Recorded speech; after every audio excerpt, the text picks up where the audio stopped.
Hey, it's Thursday, the 25th of July. Let's check in some data that we talked about on Monday.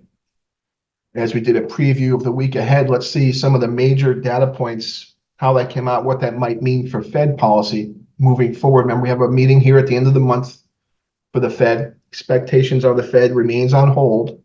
Wall Street analysts are getting very antsy, trying to push the Fed to a rate cut in September. Now reading some suggestions of 50 basis point rate cut in September. No way. Can't do that. Jerome Powell, do not listen to those analysts. Anyway, some important data. There's a bunch of data this week. Let's focus on the most market moving data. We'll start with June new home sales, down 0.6% for the month of June compared to May, versus down minus 14.9% in May. On an annualized basis, 617,000 units versus 639,000 units expected, versus 621,000 units in May. So housing continues to weaken a little bit. Not as much as one would have expected given the interest rate trajectory over the past year and a half, 2 years. So resiliency there to be sure, but still some more weakness in housing. When we look at the charts, we can see the obvious decline in housing. And go back to January 2021 when President Biden took office. So there's weakness in housing to be sure, and that's understandable. Prices are at all-time highs, interest rates are high, incomes are falling, moving towards recession. So not too surprising there. The median sales price of new houses sold in June was $417,300. Average sales price, $487,200. The seasonally adjusted estimate for new houses for sale at the end of June was 476,000. That's a supply about 9.3 months at the current sales rate. So that's well above the supply we saw for existing home sales just a few days ago. Other data today we want to pay attention to is our goods trade balance release for the month of June. We've had a problem on the trade side since the 1970s, starting off with Japan. And then, of course, we went all through Southeast Asia and now China. Our biggest challenge today is Mexico. So the goods trade balance showed a deficit of $96.84 billion for the month versus $98.8 billion expected, so a little better than expected, versus $99.4 billion in May, so a little better than May as well. That is to say, the deficit fell. For the month of June's exports, $172,321, imports $269,160. China and Mexico remain the two countries with the largest trade deficits, but we run a trade deficit with pretty much every country in the world. So more bad news on the trade front. Just a little math and annualize this monthly deficit and you get $1.162 trillion trade deficit in goods for 2024. Consider that just for a moment. Try to wrap your head around $1 trillion. We've lost touch of what $1 trillion is because we have so many big numbers in the trillions these days. $1 trillion annual trade deficit. That's on a net basis, mind you. And so that's us sending $1 trillion of our income, our wealth, to foreign lands. When we think of gross domestic product, GDP, we add up personal consumption expenditures, plus gross private domestic investment, plus government spending, plus net exports, and we get GDP. When that net exports number is negative, that means GDP is lower than it otherwise would have been. Now, many economists will tell you that that negative net export number, the trade deficit I'm talking to you about now, is partially offset by a rise in consumption. So the C goes up while the NX goes down. I haven't seen any real good data about this. I've heard this argument for many, many years now. There's no denying that we do consume more when we have cheaper goods. Anyway, the other driving force when we think about trade balances is a foreign country's income and inflation and our country's income and inflation. If our country's income rises compared to another country's income, we're likely to buy more of their imports and they're likely to buy less of our exports.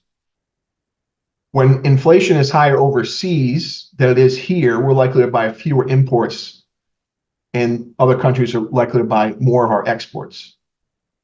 And then, of course, we have the exchange rate effect as well, where we find a currency appreciation. So when the dollar strengthens, that makes our exports more expensive and imports less expensive, and that worsens the trade balance.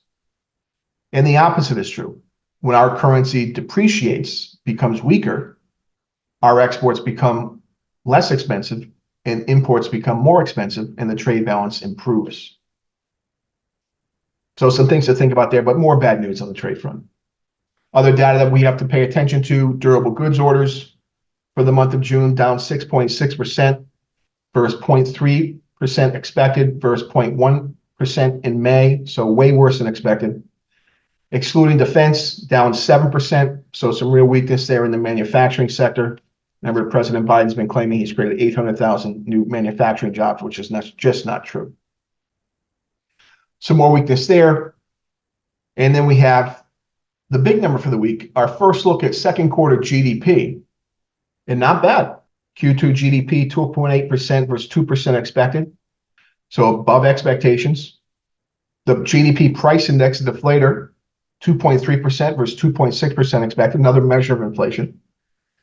That's good news. So more growth than expected.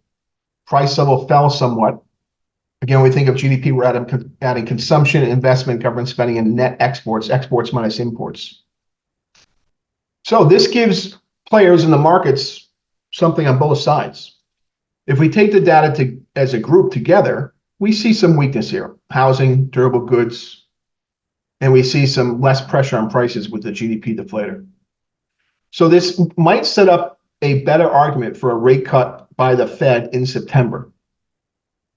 And markets are pricing that in, I think, today, with the US 10-year interest rate falling somewhat. Guaranteed on hold in July, but this might set something up for a September cut. Again, I'm advocating for the Fed to remain on hold for the balance of the year. Inflation is a tax on all of us, and it must be dealt with aggressively.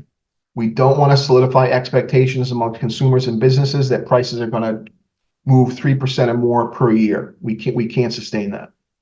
Check in on markets real quickly. S&P 500 took a big hit yesterday, down 128 to 5,427. Some of this data should give the S&P a little boost. Remember, the S&P today, bad news is good news. Bad news means the Fed can cut rates, which is what the stock market wants. Across the board, you look at the NASDAQ, Dow Jones Industrial, the FTSE out of London, the Hang Seng out of Hong Kong, all negative. Checking on the U.S. yield curve, U.S. 10-year trading 4.25%, down 3 basis points on the back of the data this morning. A lot of uncertainty out there, and the bond market players don't quite know where to go. We still have inversion from the 1 month to the 7-year and from the 20-year to the 30-year. Oil, West Texas Intermediate, 76.44, down $1.15. That indicates economic weakness and, of course, a rebalancing of demand and supply. Natural gas, $2.09, down 2 cents. Gold, $2,368, down $47 on less concerns over inflation. Copper, $4.09, down a penny, but really bid. Copper is very bid.